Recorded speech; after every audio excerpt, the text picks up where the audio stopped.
Hello everyone, I am Dr. Urvi Shah. I am consultant dermatologist at Aesthetica Skin Clinic, Ahmedabad. So आज हम बात करने वाले हैं हेयर के बारे में, बालों के बारे में. तो आजकल सबको कंप्लेन रहती है कि मेरे बाल बहुत ही झड़ रहे हैं, हेयर फॉल ज़्यादा हो रहा है, इवन ब्रिटल हेयर्स है, फिर स्प्लिट एंड्स है. तो उसके बारे में हम आज बात करेंगे. सो बेसिकली हमारे हेयर्स जो है वो रूट में से ग्रो करते हैं. मतलब कि स्काल्प की कंडीशन कैसी है, जो हमारी यहाँ की स्किन होती है, और हेयर रूट्स कैसे हैं, उस पर डिपेंड करता है कि हमारा हेयर ग्रोथ कैसे होगा. सबको लगता है कि मैं तो बहुत ऑयलिंग करता हूँ या फिर मैं बहुत ज़्यादा प्रोडक्ट्स लगाता हूँ हेयर पे, फिर भी वो ग्रो क्यों नहीं करते, हेयर फॉल क्यों स्टॉप नहीं होता. तो हमारे जो बाल है वो डेड टिश्यू है, उस पर कुछ भी लगाने से हमारा हेयर फॉल रुकने वाला नहीं है. सो आपको आपके हेयर रूट्स की ज़्यादा ध्यान रखना है और उसके लिए डाइट ज़्यादा इम्पॉर्टेंट है. तो डाइट में क्या क्या लेना चाहिए. एक तो है हाई प्रोटीन डाइट, मतलब कि जिसमें जैसे कि दाल है, पल्सेस है, फिर चीज़, पनीर, ये सब, सोयाबीन, ये सब हाई प्रोटीन डाइट है. तो वो बहुत ही ज़्यादा ज़रूरी है हेयर के लिए.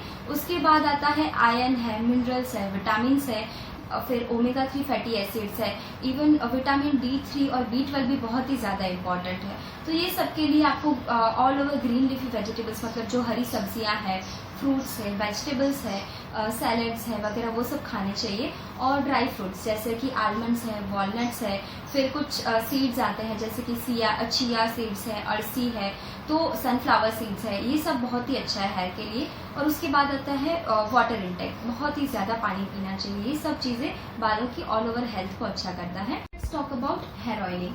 तो जिनको ऑयली स्काल्प होता है तो डैंड्रफ होता है, उन लोगों को हेयर ऑयलिंग अवॉइड करना चाहिए.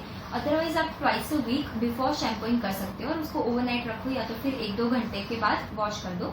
अभी कास्टर ऑयल जैसे जो थिक ऑयल्स होते हैं उनको यूज़ करोगे तो उसको रिंस ऑफ करने में ज़्यादा शैम्पू लगेगा और आपके हेयर ज़्यादा डैमेज होंगे.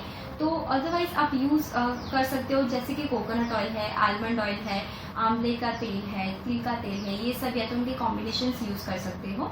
देन अबाउट शैम्पूइंग, तो सल्फेट फ्री शैम्पू के बारे में सबने सुना होगा. ये जो शैम्पू होते हैं वो हेयर को ज़्यादा ड्राई नहीं करते हैं.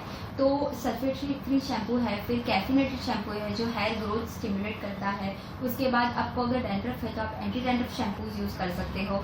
ये सब जो शैम्पू है उनको डाइल्यूट करके यूज़ करना चाहिए और उनको सिर में 4 to 5 मिनट्स तक रखना चाहिए, तो ही उसका बेनिफिट आपको मिल सकता है. After shampooing conditioner is must. सबको लगता है कि कंडीशनर की वजह से ज़्यादा हेयर फॉल होता है, तो दैट इज़ नॉट ट्रू. और कंडीशनर को सिर्फ नीचे के हेयर एंड्स में ही करना चाहिए. उसको भी लगा के 5 मिनट्स रखो, उसके बाद उसको भी रिंस ऑफ कर देना है. उसके बाद आपको हेयर्स को नेचुरली ड्राई होने देना है. सिर्फ आप टॉवेल से उसको एक्सेस वाटर जो है उसको सोक कर सकते हो. ज़्यादा ब्लो ड्रायर है या तो फिर स्ट्रेटनर्स है वगैरह यूज़ करने से आपके बाल ज़्यादा डैमेज होते हैं, क्योंकि जब भी हेयर्स वेट होते हैं तो उनका क्यूटिकल्स जो होता है, मतलब कि आउटर लेयर, वो ओपन रहता है.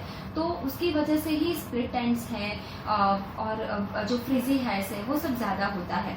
तो उसको अवॉइड करना चाहिए. और अगर आपको स्ट्रेटनिंग या कर्लिंग कुछ भी यूज़ करना है, हीट वाली प्रोडक्ट्स, तो उसके लिए कुछ सीरम्स होते हैं जो हीट से आपके हेयर को बचाते हैं. तो उसका यूज़ मिनिमल रखो और करने से पहले वो सीरम का आप यूज़ कर सकते हो. Apart from normal routine hair care, अगर आपको फिर भी ज़्यादा हेयर फॉल होता है तो उसका रीज़न थायराइड डिसऑर्डर हो सकता है, न्यूट्रिशनल डेफिशिएंसी हो सकता है, और हार्मोनल इम्बैलेंस भी हो सकता है कि जिसमें मेल हार्मोन जो DHT होता है वो बढ़ जाता है. उसमें आपको हेयर थिन हो जाते हैं और यहाँ से हेयर गैपिंग हो जाता है. तो अगर आपको ऐसी कोई कंडीशन है तो डर्मेटोलॉजिस्ट के पास कंसल्ट कराना चाहिए.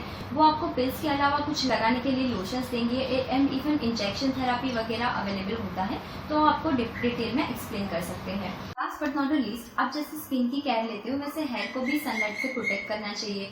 हेलमेट पहनते हो तो भी कॉटन का स्कार्फ पहनना चाहिए, तो पसीना ज़्यादा एक्यूमुलेट नहीं होता वहाँ पे. स्विमिंग करते हो तो जो हेयर कैप होती है वो पहनना चाहिए और तुरंत ही हेयर को रिंस ऑफ कर देना चाहिए. So take care and good bye. See you next time.